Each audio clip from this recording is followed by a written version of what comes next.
Welcome, everyone. This is another episode of LaBarge Financial's podcast, Financially Speaking with Jason LaBarge. Hopefully, everybody had a great Thanksgiving. Hopefully, Lily, you had a great Thanksgiving. I did. How about you? Where were you? It was great. I was in Utah. It was Nice. good. Saw my brother. We were going to try to go skiing, but there was no snow. Oh, really? None. It's crazy. So we wanted to spend today talking about a fun topic, and it kind of goes in line with our new format of opening these episodes with current events. So we want to talk RMDs. Fun stuff. Great stuff. First of all, Lily, why don't we go through what an RMD is? Sure. So for those of you that might not know, an RMD is your required minimum distribution. This will affect everyone at some point as long as you have a traditional or a pre-tax IRA. And simply that just means you've reached a certain age, and that depends on what year you were born. And you're going to be required to take out a portion of that IRA to tax that fund, and then we'll determine over the next few years where those, could go into. I think a lot of younger folks certainly are unaware what the RMD is. Definitely. What it entails. And even then some older folks too. A lot of clients, yeah. It's definitely. And what they certainly don't always understand either is what the details are around it. Yeah. We do as much as we can in terms of the families we work with, their RMDs, but you hit a certain age. What it used to be 70 and a half, they moved it to 73, and then it goes to 75. Yeah, so I think right now, if you were born after 1960, it's easy. Your age is 75. If you're born in the 50s, it's 73, and it was different for those previously. Oh, yeah, that's a good way of putting it. That's the easiest way I think of it. Oh, yeah. If you're but born 1969, wow, yeah. I never thought about it like that. Yeah, you're right. Yep, it's my tax seminars. That's a good one. So you have to take a certain amount out. You hit these ages. Yeah. And the first one, I'm so used to saying it because it's current. So you have to withdraw 3.77%. Now that's of your total IRAs, right? So if you have three IRAs, you do a summation of those three and take 3.77% out of that if you're 73. But it doesn't have to necessarily come out of all three. It can. Right. Yeah, you can pick and choose. Right. Yeah. And it's based on the December 31st value, which is the fair market value. So that can be a little confusing as well. But if you total up, if you have 3 or 4 IRAs, let's say you have 4 IRAs, you could total up all of those IRAs December 31st of the previous year balance. Yes. And then that will help you determine what your RMD amount is for this year. Sure. And then you can decide if you can take that all from one account if you have enough in there, or you can take it evenly from all of them. It's up to you on how you want to satisfy and those. If you're already taking money, a lot of folks are already withdrawing funds. Yeah. So it isn't that you have to take 3.77% more than what you're already taking. So for many of you, you're already satisfying your RMD simply by taking withdrawals out each month. Yeah, for needed income, right? Yes, and so we keep a list of our families in terms of who's already taken it, who hasn't. Right. And so for most of our families, they're already taking it. But there certainly are folks that don't want to take it, don't need it, and those are really the people that you can plan a lot of things for. Right. If you don't need the RMD, we have a lot of options on what we recommend. Yeah. If you're worried about IRMA for taxes, there's a lot you can do, because sometimes maybe we're trying to limit IRA withdrawals and we're pulling from a non-retirement source. Yeah. So once you reach RMD age, at that point, you might feel like you have no options but to add to your income. But there are other alternatives. One of them being a QCD, which is the charitable. We had a client do that today, actually. Yeah, that's great. They did too. So they did to St. Jude's. And they did to their local church. Oh, awesome. Yeah. So what you can do with the qualified charitable distribution is basically taking that RMD and sending it directly to a third-party organization, charity. And so that eliminates the income on your end. Is that what it does? So you take the RMD. Yep, but you got to send it directly to the third party. Yeah, it's got to go direct to the charity or third party. But it doesn't add to your income. That's the value of it. That's the value. Oh, that's pretty cool. Yeah. That's really cool. So you can pick a charity out instead of, because what they were asking today is, hey, can't we just have it sent to them and then they write a check to St. Jude's? which you could certainly do. But Right, you certainly could. The whole purpose is not adding to your income. Yes. So if you, So it's that's got to why go the directly, QCD, or that's cool. you're gonna get a 1099, and That's it's cool. gonna be a So we did an event at BWMC, a local hospital, and that was a big topic, was the QCD. Sure. Where that foundation, actually, Susie was on here. She was Yeah, on yeah. one of the episodes, and she Check out our other podcast. Yeah, she was great. She is great, and I'd love to see more of our families donate to BWMC. Yeah, and the they've been fact that it great. doesn't hit your income is awesome. Yeah, I missed those seminars, but we actually did a volunteer day there. we did. Yeah, we We did. did it for, I Yeah, guess, we did. Thanksgiving. Yeah, we did. So half our staff was able to Yeah, go we did. out and And then the pass other half out is some, going out again. Yeah, so it'll be for Christmas. So getting ready for Christmas. So BWMC does I guess, what would you call it, a day where they... Yeah, it's a day where they are basically giving to their current patients or Yeah. previous patients that they've had, those who might be more of need, income-wise, based on certain metrics. Sure. And so they are providing them almost an entire full whole meal. turkey dinner, Or turkey plus dinner, yeah, more. And now stuffing. Christmas, they'll do the same Yeah, thing. that's cool. It's actually, it was And there was awesome. quite a few people that came and There was. picked up. Yeah, really awesome. Yeah, that's cool. So they do a lot. I couldn't be more impressed. And they're just so with that nice. Holger. Yeah. She is great.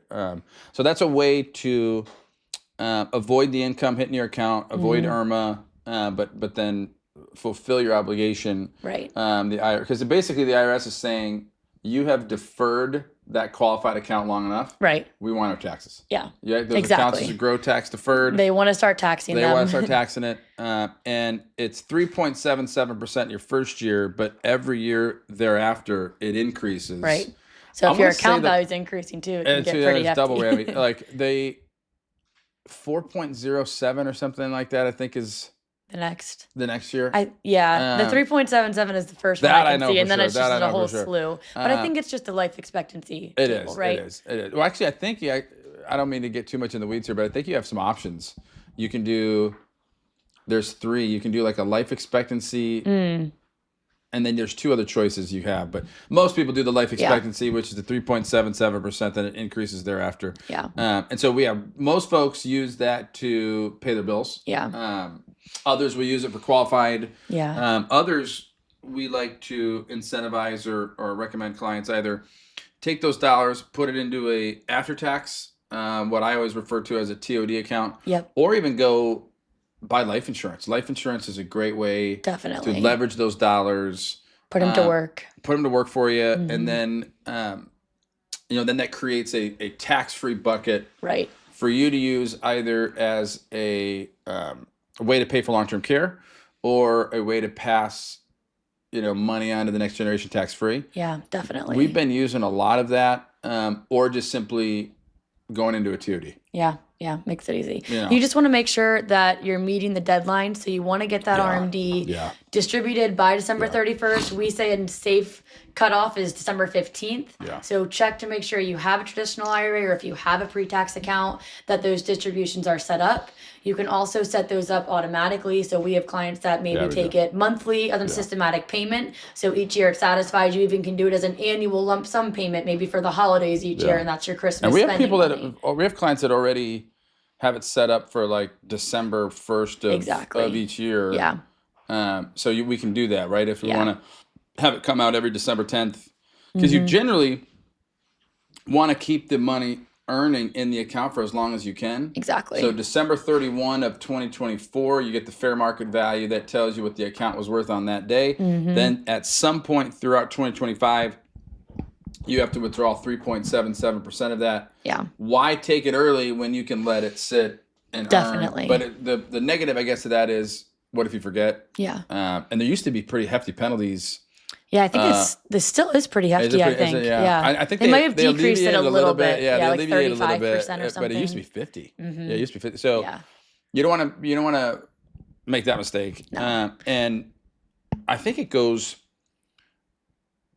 just more into our overall philosophy of funding after-tax accounts. Definitely. The race, in fact, I think it's behooving on most clients to don't wait till your RMD. Yeah.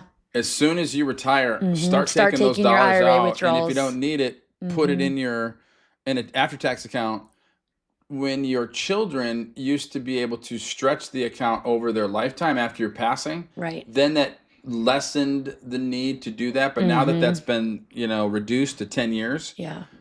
I'm big on having clients start taking those withdrawals Definitely. immediately, Yeah. and then put the account, if not in life insurance, into Right. a TOD account. Because what he's saying is right now, if you pass away and your child inherits that IRA, Yeah. there's now the 10-year rule where they have to tax the account Yeah. or deplete the account within 10 years, where it used to be over your life expectancy. Right. So knowing that, especially if you have a legacy to leave and you can afford taxing them in that account now, whether it's through maybe even a Roth conversion Yeah. or just into your TOD, Yeah. it's a great way to also reduce RMDs in the future, tax some of it now, and then also put a less of a burden on your children. On the children. Yeah. And the interpretation of the 10-year rule initially was you had to take a withdrawal out every year. Sure.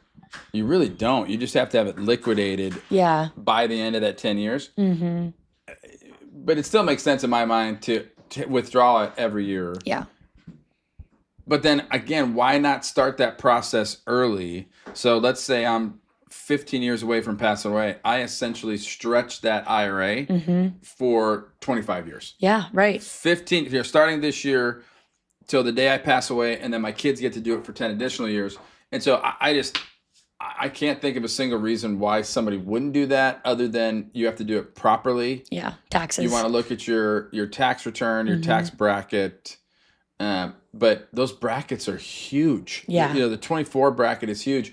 And most of us are sitting, a lot of people are sitting in the 22. Even if you do go up into the next bracket, it's 2%. It's not 24. So right. And it's just a little bit above it's it. tiny. Yeah. And so most of us are in that 22 to 24 bracket. And that's it. That bracket's enormous. And so It is. take advantage of it. I always say every passing tax return is a missed opportunity. And so we got a month left. You got a month to take advantage of 2025. Because obviously the tax year ends in a Shortly. month. Which is crazy. It is crazy. Somebody said December 15th a minute ago. I'm like, God, it's already December 1st. Yeah. I love this time of year, though. Me too. I love it. Holidays, spirit, I love shopping. It. I love it. It's just Christmas trees. Decorations. I love it. We have our party coming up too. We're gonna have over 400 people. You ready? Yeah, You ready I for think it? so. On Saturday. Yeah. So yeah, we do an annual Christmas party. Gosh, I've been doing it for 12 years now, and Jeff and Lois were talking about. We're at the first one. We've come a long way from Maryland in, but we're pretty good band. Yeah, great band. Yeah, great band. Lacey and I are going to play again. It's going to be great. Did you see us last year or no? Yeah, I Did saw you last year. And so yeah, Lacey's an amazing she's great. singer. Yeah. She's great. You're a decent drummer. I'm just kidding. I don't even know what I'm doing. Actually, I've been playing a little bit, but what else do you want to talk about? I guess for a few other end of year reviews for your accounts, just kind of one, keeping in check that your RMDs are satisfied, but also you want to take a look at, is there any opportunity to take some capital gains for this year? There you go. Maximizing reallocations. We're in a good time to do that before the end of the year. Taking You're looking at your profits. taxes. Take Taking some profits. profits. Yeah. I mean, we've got models up, 60%. Yeah. Which is crazy to think about. It doesn't even sound That's real. crazy. And 60%. And who knows what tomorrow brings? Who knows what next year brings? Exactly. So I do think it's an appropriate move to, in addition to the withdrawal for the RMD, you might as well take profits and then Right. spend the money. Yep. Spend it. I always, you can't take the money with you. But if you don't want to spend it, that's when you open up an after-tax account, open up a life insurance account. But I always like to add, though, if you're going to do that, you want to make sure it's part of a long-term plan. Right. Why only do it once? That's why I kind of like the life insurance idea, because that commits you. Definitely. To doing it in subsequent years, because doing it once is valuable. Anytime you can save on taxes is valuable, but you want to do it as part of a longer-term strategy. Definitely. Almost a race to get your money out of IRA into an after-tax or into a Roth, like you mentioned. And so we've been doing that a lot. Well, and especially with a lot of government workers retiring this year with the buyout. Yeah. I feel like there's a lot of opportunity to take a look to see what opportunity you might have between now and when your pension kicks in or next year's income. If there's a way to, add to that and stay within your tax ramifications with your CPA, it's really the best time of year to look at all that. Even certainly contributions. Yeah, contributions too. Yeah, if you haven't hit your Exactly. max, because there's a lot of folks that don't know, especially on your 401k. Yeah. That's a good point. I mean, you got really what, 2 more paychecks? Yeah, because most people are going to get paid 15th and the 31st. Probably, yeah. So you have 2 more paychecks if you haven't hit your, and I don't have the maximum 26,000 or. Yeah, so I think under age 50 it's like 23,000 or so, 23. but then you've got the catch-up contribution, over so it's 50. probably closer to 30 or 33. I don't know the exact amount. Got it. But even if you're eligible to do your traditional or your Roth IRA Yeah. for your brokerage accounts, then that's $8,000 for someone that's over 50.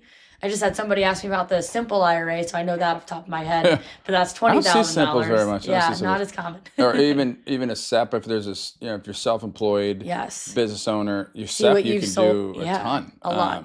To like 68 or 70. Something like that. So 25% of pay. And so it's a good time to evaluate what you've contributed thus far. Yeah. Did you contribute? Have you contributed enough? Double make sure check all with those your things at the end of the CPA year. to see if there's any other opportunities for you to contribute, to make a tax deduction. Yeah. Roth conversion, check your income, see if there's any wiggle room. If you don't know, then certainly reach out and we can take a look for you too. And yeah, certainly, even if the account is a 401k at work, you can, even on a pay stub, I think it'll still show like what you contributed for the year. Yes, it should Or definitely you show. can have to log in maybe. It should show on your pay think stub. it might. Typically, it'll show year to date. And if you need the exact numbers, certainly call our office to know it. But I think 21,000 Yeah, or 23,000 is around that for under that 50. range. Yeah. Yeah. And if you haven't made a Roth conversion contribution, that's certainly now the time to do that as well. Yeah. And another point about the 401k or TSP is you also want to make sure that you're taking advantage of the Roth contribution within that employer plan. Totally. A lot of people don't realize that that's very different than a regular Roth IRA in your brokerage account. There's no income limit for a Roth contribution within your employer plan. So a lot of people ask that. A lot of people think that the income, let's say they make more than 200,000, because I think that's about the around number. that, yeah. For filing jointly, if you're married, that only applies to a Roth brokerage account, Correct. if you will, not a Roth 401k. Yep. And TSP only recently, the last 5 years, introduced the Roth TSP. And explain why the Roth is valuable. The Roth can be super valuable for a couple reasons. Most importantly, you're building up a tax-free bucket that you can then utilize in retirement in the future. Maybe you are still working, but if you want a place to pull from that's not going to impact your taxes, the Roth is awesome for that. Now, it doesn't always make sense for everyone. Some of you might be trying to stay under a certain income amount for the year, so maybe you have to do some pre-tax and have to do some Roth, but I would say most of the time it's worth doing the Roth contribution. For sure. Tax-free. And right now, for matches, they're looking into changing this, and they may have already, but your employer match will still go to the pre-tax bucket. Are they looking to change that? They are. Oh, yeah, wow. They might be approving it. Wow. Who knows what plans that'll apply to. After-tax dollars, or Roth dollars from your employer would also be tax-free. Yeah. Oh, wow. Yeah. Because right now, if I contribute 10% to my Roth and my employer matches 3%, that 3% is going to the pre-tax still. So you're not eliminating the pre-tax match by doing that either. What's interesting here, Lily, is we're talking, saving money. We're talking about, going up the mountain. Yeah. Where I think what's equally important to think about is starting to go down the mountain, starting to spend. Exactly. Because we save all this money. Even the client I was in earlier today, he's 52 years old, makes good money, and he's talking about giving money to his kids. And I'm like, man, you're 52 years old. Like, use it. Like, what are you talking about? Like, I love my kids, but so we encourage what we call the go-go years. My parents were 2 great examples of people that hard workers, savers. They themselves didn't go through the Great Depression, but they had parents that did, that instilled saving is important to both of them. And so my parents were hard savers. Sure. But when they retired, they did the European trip. A couple times, they did the Alaskan cruise. Nice. They sold my childhood home and went to Arizona. We call that your go-go years. You're traveling, you're spending, you're doing it because you saved all this money, at least in some part, to use it for fun. Right. And so many clients of ours keep pushing back retirement only to then retire. And then you get a diagnosis. Yeah. Don't use it. And a big part of what I think our job is to encourage, you got to do it. Because, my parents got to that point where I always joke, my dad could not look at another cathedral in Europe. Couldn't do it. Saw them all. Saw one, he's seen them all. And so he was like, we're not going. Yeah. My mom was like, wait, we haven't been here. We haven't been there. And so the go-go years only last a handful of years. So if you think about even RMDs, use them. Yeah. Use them. I mean, I don't need to meet most of our clients' children to know right. they don't want your money. This morning, so she's 70. Okay. He might be 35. God, he seems younger than that. But the son. The son, yes. And I said something similar to that. I was like, look, the son here, he doesn't want your money. Like, and he's like, Mom, I don't want your money. I don't need your money. Yeah, I always joke they'll take it. Yeah, they'll take it, but they don't want you. He doesn't want his mom to live any less of her best life. Definitely. So she can leave money to him. And most people are like that. Yeah, I guess not everyone. Not everyone, but most people are like that. Most people are like that. Most and so I just think you got to enjoy it. Dude, we have this hyper vigilant, hyper responsible, hyper critical of your money, so people are just so afraid. Yeah, I'm being irresponsible. I lived a certain way for 35 years and saved. Right. And I get it. But man, you only live once. Right. You only live once, and if you have to take it anyway, gosh, use it. And if you're not using it and you've built up the Roth, then the Roth is the best account for your children or beneficiaries to inherit. Is it tax-free? It's tax-free? Yes. Gross tax-free? Yeah. I mean, it's a no-brainer really for if some. you, let's say, Lily, fast forward 40 years. You retire tomorrow. What do you do? Travel. Where are you going? I think I'm going probably all over to places I haven't been before. I Like, definitely where's the want to first place you go. go? Definitely Europe. Experience more. Have you been to Europe? You've been to Europe. I've been to Europe, Okay. but I've only been to You just a went, few or you places. went, I've only been to London and Paris, so and you went in the last couple of years. yeah, last London. 2 years. Yeah. Yeah. London, Paris. So London's amazing. travel London's through amazing. the coast of Italy and Yeah. Greece and Southern France. southern France. Oh. My gosh, You're yeah. So hopefully I've got enough to spend to do sometime those. I'm gonna Definitely goals. I'm going with you. The Southern France. Mm-hmm. We're gonna ride some horses. Yes. And we're doing a team day. We're actually going to do a team outing. Talk about so for a minute. Talk about riding horses. Yeah. And what we're gonna do. And to why wrap we're doing up the year, I've been able to convince our entire staff, which I think there's about 12 of us now, Yeah. to all get on a horse with me up at McDonough Barn. I went to high school there and was fortunate enough to ride horses through middle school and high school competitively. And so I've, traveled around the East Coast for riding competitions. Absolutely love it. Still get up there, every other month I try my best to ride. were at you just McDonough. there? I was just there over the weekend. We had Nice. our first equestrian McDonough alumni event ever. That's cool. Which was really nice. What'd they do? Bristol is the first person who has initiated those. Bristol's currently the head friend. of McDonough Riding. Got it. Yeah, she's And the director. She did an she event. basically blasted an event. We had a lot of, a lot of classes come, like classes that I've never even seen before, That's which was cool. really nice to bring them That's back, cool. see all the updates. But Were you young or were you old? I was very young. You were young. Yeah, because okay. class of 18, and there were some class of 69, 67. That rode. They didn't all ride, but we had horses there to have them get on and walk around, which was really, really cool. That's cool. Signed all the disclosures. But I mean, the class of 69 rode while they were at McDonough. Yeah. So they had a horse. Because or they had an back, equestrian program. 20 years ago, it was a military male riding school. So not a riding school, but a military school. And so they had horses. Up until when? Probably, idea? I don't, but like I would say maybe early 2000s. Wow. So Because even maybe Severn even was a late military 90s. school until like the 80s. Yeah, maybe the 90s. I'd have to look Oh, yeah, into sure, it. sure. But there's a lot of, you'll love it when we go up there I because know. there's I a can't bunch wait. of pictures I can't of wait. I can't when wait. it was military So school. when you were competing, hmm briefly, tell us, because I'm fascinated. Sure. What did you compete in? Yeah, so I was only an English rider growing up, What does that never mean? did Western. So Western is when you go out west and you go ride horses and you're in that big comfy saddle Okay, yeah. or, barrel racing. West, like South Dakota. Yeah. Got it. So like a Western, I'll show you pictures after, So but like look up a Western's Western different than horse English. and then look up an English horse and it's a very different, very, very different side of things. Horse is the same. Horses can be a little bit different too. Size-wise?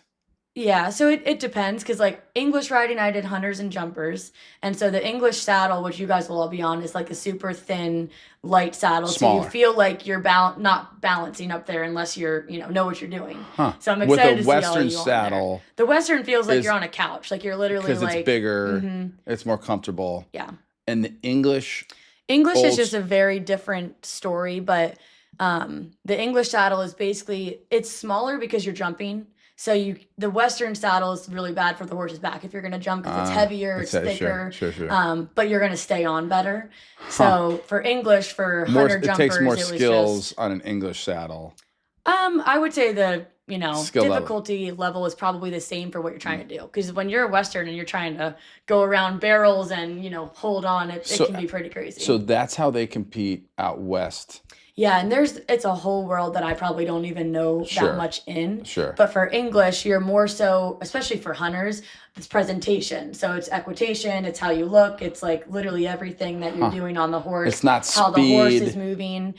So jumping around a course, it's like a certain number of strides. And then jumpers is speed. So it's similar to hunters where you're still jumping, but it doesn't really matter what you look like. You're just trying to get around that course, not hit poles down. And it's I'd say it's a little more as intense. fast as you can. And you were both a hunter and a jumper. Yeah, mainly hunters, but I did some jumpers. So in high hunters school. is more the way you look, Yeah. the It's more prancing or whatever the. that's not- dressage, totally That's totally dressage, sideways, yes. but it's similar That's in this that's sense. a separate Totally separate. Yeah. genre, separate like. Yeah, I mean it's just a separate category. So like for hunters and jumpers, there's a million different classes. Like I had a green pony when I was growing up, which means they were 3 to 4 years old, young. You're teaching them everything. You hate your life for the first year. Because You you're hate it training a 'cause, horse. Yeah, you're falling off all the time. They don't really know what they're doing. Wow, So that's awesome, yeah, dude. there's a lot you can do with And it. that's a green horse Yeah.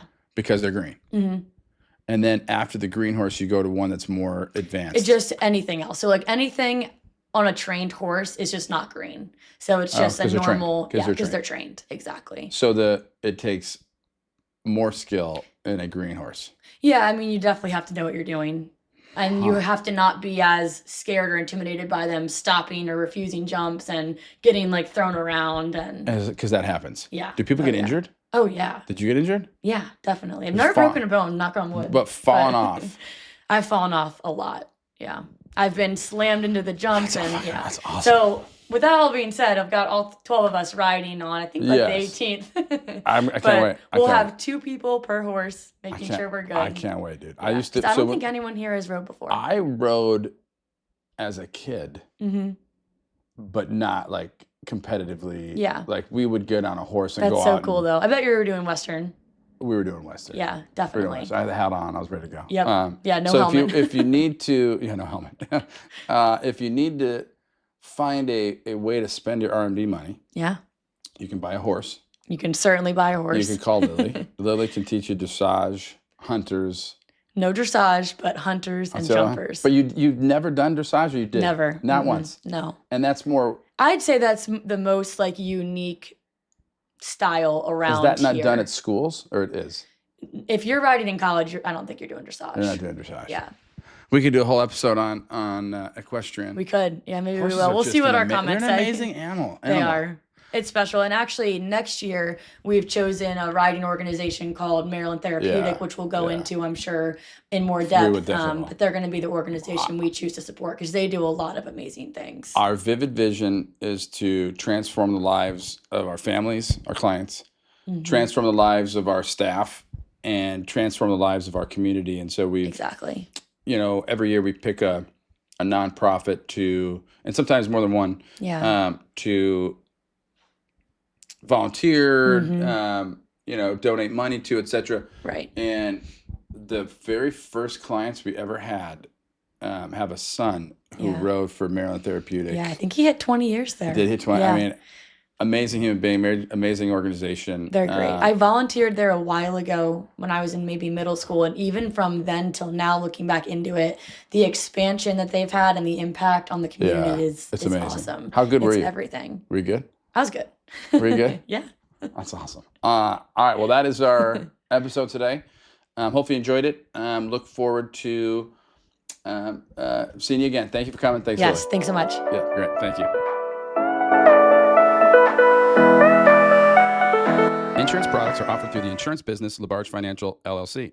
LaBarge Financial, LLC is also an investment advisory practice that offers products and services through AE Wealth Management, LLC, a registered investment advisor. AEWM does not offer insurance products. The insurance products offered by LaBarge Financial, LLC are not subject to investment advisor or broker-dealer requirements. Securities offered only by duly registered individuals through Madison Avenue Securities, LLC, member FINRA SIPC. AEWM and MAS are not affiliated companies of LaBarge Financial. Investing involves risk, including the potential loss of principal. Any references to protection, safety, or lifetime income generally refer to fixed insurance products, never securities or investments. Insurance guarantees are backed by the financial strength and claims-paying abilities of the issuing carrier. This podcast is intended for informational purposes only. It is not intended to be used as the sole basis for financial decisions, nor should it be construed as advice designed to meet the particular needs of an individual's situation. LaBarge Financial is not permitted to offer, and no statement made during this show shall constitute tax or legal advice.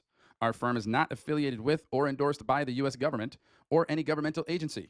The information and opinions contained herein, provided by third parties, have been obtained from sources believed to be reliable, but accuracy and completeness cannot be guaranteed by LaBarge Financial.